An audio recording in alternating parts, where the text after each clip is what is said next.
Graça e paz, sala do discipulado. Que Deus abençoe a vida de cada um de vocês.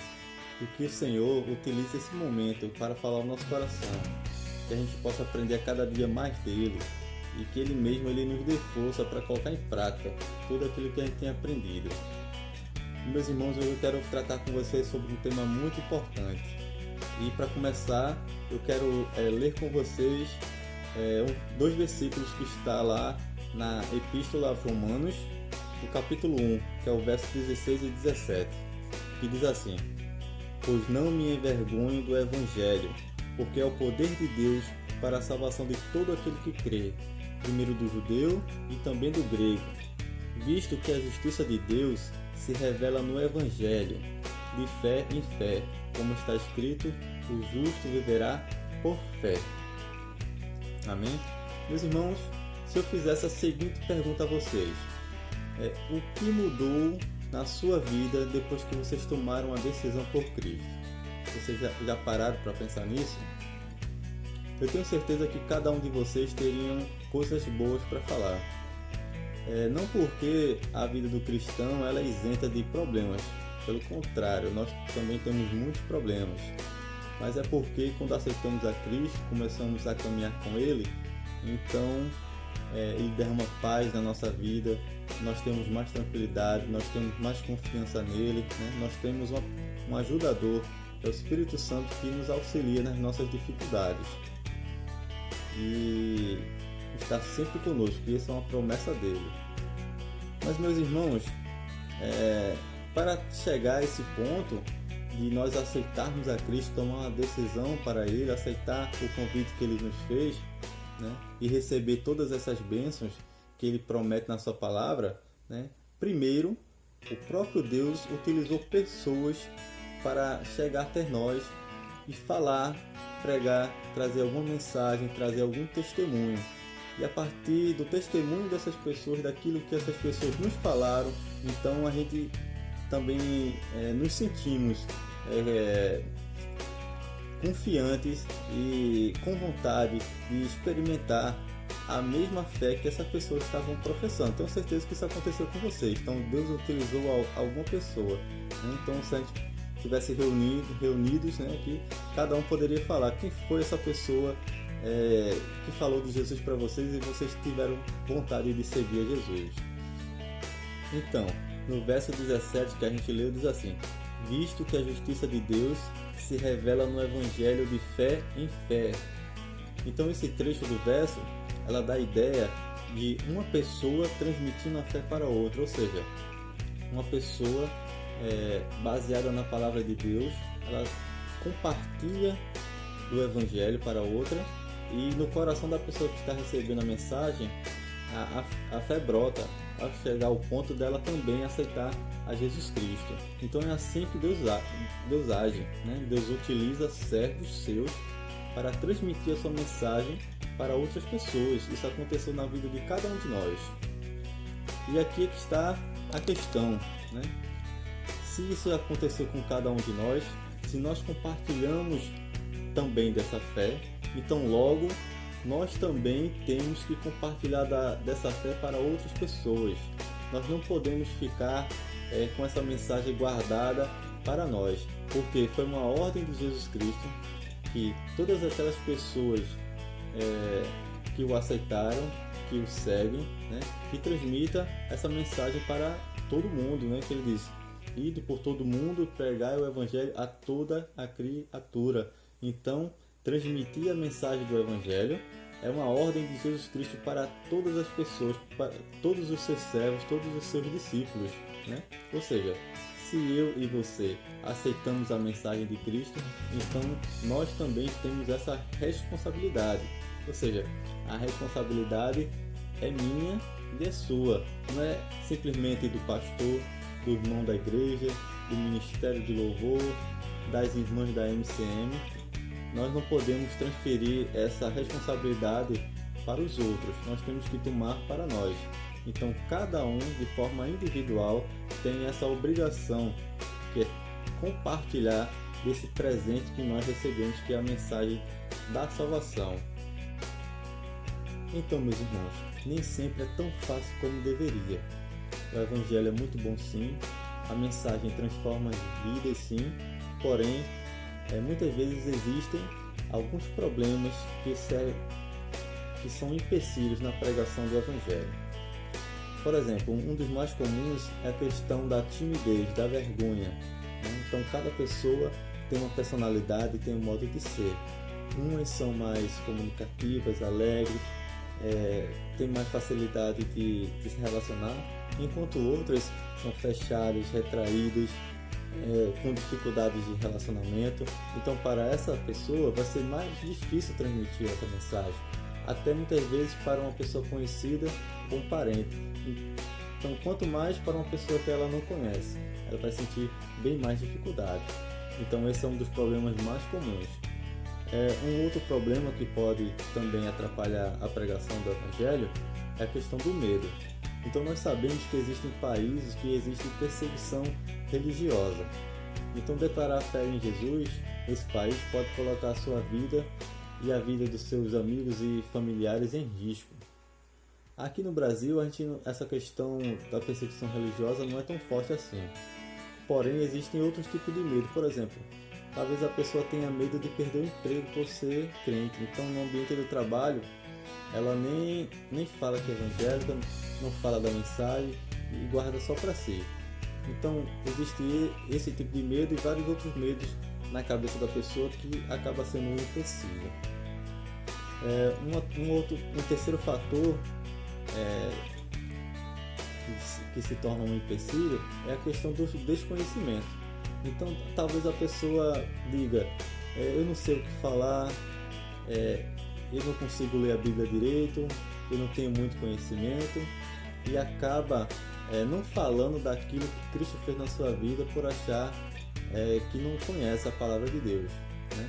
Então esses são alguns, mas existem vários outros fatores que impede a pessoa de pregar o Evangelho. Porém, tanto este como os outros devem ser vencidos. Então nós temos que pedir a Deus coragem, força, determinação, buscar conhecimento para que a gente coloque como objetivo na nossa vida e objetivo principal, que é transmitir essa mensagem que transformou a nossa vida, né, para que também transforme a vida de outras pessoas, né? Então é sobre isso que nós vamos meditar, sobre alguns conceitos que são importantes na hora da evangelização. Então, meus irmãos, para começar, nós temos que aprender o que é o Evangelho, né? Então, isso pode parecer uma pergunta óbvia, mas não é, né? Então, o que é o Evangelho? O que significa Evangelho? Então, essa palavra Evangelho, ela vem do grego, né? E do grego significa boas novas, né? Então, o Evangelho de Jesus Cristo é uma boa notícia. Que boa notícia é essa? A notícia que Jesus Cristo veio ao mundo morrer por nós. Ou seja, Ele se sacrificou no nosso lugar. Então, nós éramos pecadores e a palavra de Deus diz que o salário do pecado é a morte. Ou seja, quem merecia estar naquela cruz não era Cristo, porque Ele não pecou. Quem merecia era era cada um de nós, porque essa é a recompensa por sermos pecadores. Mas Cristo veio e pagou a nossa dívida. Ele morreu por nós, né? Então essa é a boa notícia, que Cristo deu a sua vida para nos salvar, né? Então, primeiramente, a mensagem da salvação a pessoa só vai compreender se primeiro essa mensagem mostrar qual é o problema. Então, como é que uma pessoa vai se converter, vai querer mudar de vida se ela achar que não existe nada de errado com a sua vida, né? Então, a mensagem do Evangelho, primeiramente, ela mostra que existe um problema na vida do ser humano e que esse problema precisa ser resolvido. E que problema é esse? É justamente o pecado, né? Então a Bíblia descreve o pecado de várias formas. Por exemplo, o que é o pecado? O pecado é errar o alvo, é passar por cima ou transpassar a linha. Ou seja, Deus determinou a sua vontade aqui na palavra, simplesmente passa por cima, né? ignoram completamente. Desobediência a uma voz, ou seja, a palavra de Deus está nos falando através dos seus servos, eu simplesmente desobedeço, tapo os ouvidos para não ouvir. Então pecado também é cair quando deveria estar em pé, ou seja, toda vez que eu faço algo que não está de acordo com a palavra de Deus, eu estou caindo, estou tropeçando, né? E enquanto eu deveria estar de pé. Então pecado também é ignorância sobre o que deveria saber, né? Também é menosprezar aquilo que deveria ser exaltado, né? Então quando a gente não dá glória a Deus, né? Então Deus ele é merecedor de receber toda a glória, mas quando simplesmente eu nego a existência de Deus, eu não dou glória a Ele, então eu estou pecando, estou transgredindo. Não observar a lei e conflito na harmonia do Evangelho, né? Então todas essas características resumem o que é pecado, né? Então, na palavra de Deus fica claro que Deus é um Deus de amor, é um Deus que perdoa, mas a Bíblia também descreve Deus como um juiz e que Ele vai punir todos aqueles que não derem ouvidos à sua voz, né? Então a Bíblia fala de duas realidades, a Bíblia fala de céu, a Bíblia também fala de inferno, né? Mas Deus providenciou Jesus Cristo para que nos mostrasse o caminho correto, né? Então quem seguir pelo caminho correto vai alcançar a salvação, né? E vai estar seguro nos braços do Senhor. Porém aquele que não der ouvidos à salvação, não der ouvidos às palavras de Cristo, né? Então vai seguir para um caminho de juízo, vai seguir para um caminho de perdição, né? Então na pregação do Evangelho, essas verdades elas têm que estar claras, né? Tem que estar visíveis, né? Tem que estar de modo que a pessoa possa entender, né? Então são características da pregação do Evangelho. Então, meus irmãos, em Romanos capítulo 10, do verso 14 e 15, diz assim: Como, pois, invocarão aquele em que não creram? E como crerão naquele de quem nada ouviram falar? E como ouvirão, se não ouve quem pregue?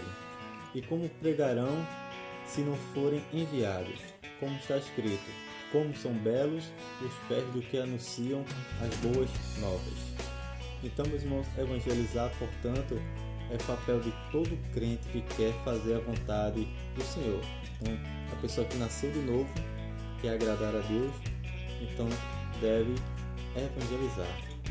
Então, evangelizar é tornar visível as verdades do Deus invisível. Então, quando a gente aprende da palavra de Deus e a gente coloca em prática, né, nós estamos mostrando de forma prática as verdades de Deus na nossa vida. Então, isso é um ponto muito importante na hora da mensagem do Evangelho. Outra coisa, outro ponto fundamental sobre o conceito de pregar o Evangelho é a questão do arrependimento. Então, esse é um ponto fundamental, é um ponto primordial, que as pessoas cheguem ao arrependimento. Então, elas têm que estar cientes do problema que envolve todas as pessoas, inclusive ela, né? Que somos pecadores, estamos afastados de Deus e que precisamos nos reconciliar com eles através de Jesus Cristo, né?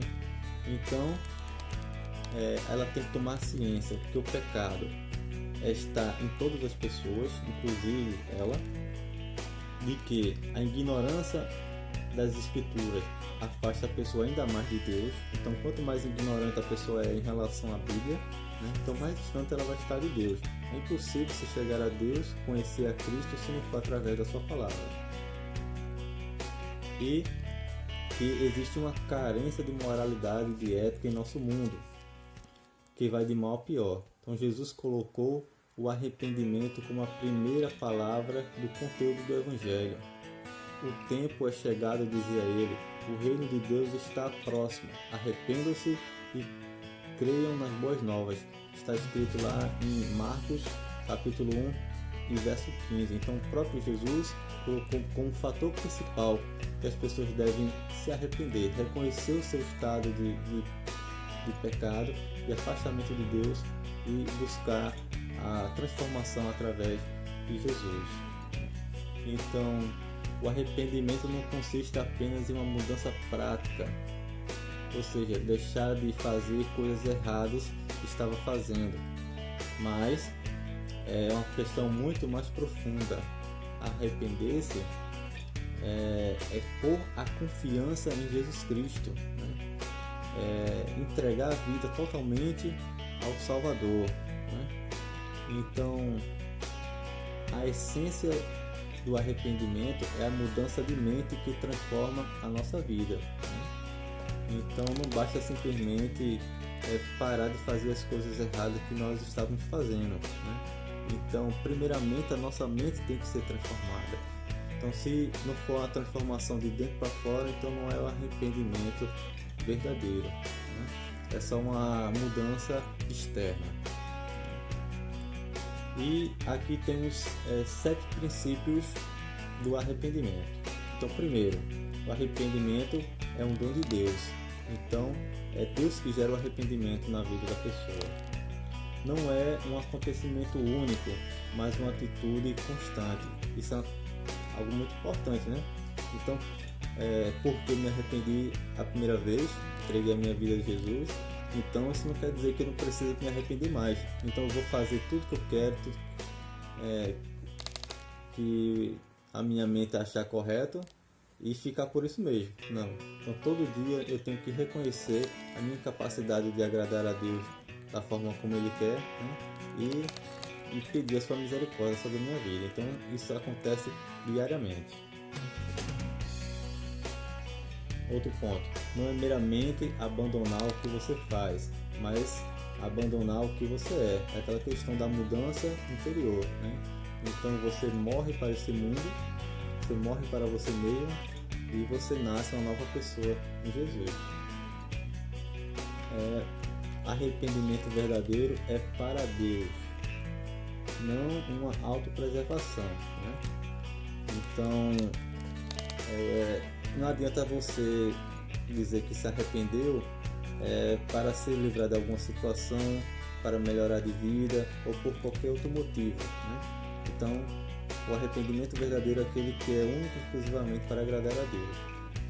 Então, o arrependimento lida com frutos do pecado e com suas raízes, né?